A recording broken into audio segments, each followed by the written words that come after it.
మేడమే చెప్పింది అనమాట. డేట్ చెప్పిందమ్మా 25 లోపు వచ్చి చేయించుకోండి అంటే 25 కరెక్ట్గా వచ్చినాము.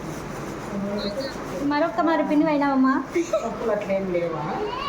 నొప్పులు ఫస్ట్ పాప కూడా కత్తి ఏం దేవికి ఎంత ఇది నిడ్డూరా.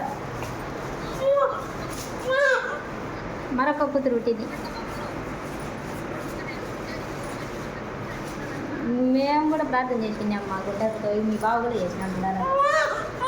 దేవుడు ప్రశ్నాడు మనకి, మనం అడగడం వరకే మనం వచ్చి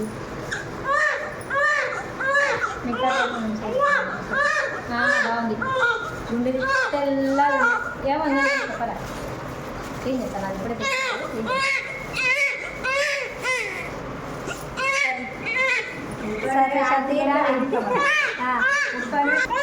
మరొక్క మారు పెద్దనైనా రవి. కంగ్రాచులేషన్. మీ పెద్దమ్మ మరొక్క మారు పెద్దమ్మ అయింది. పెద్దమ్మ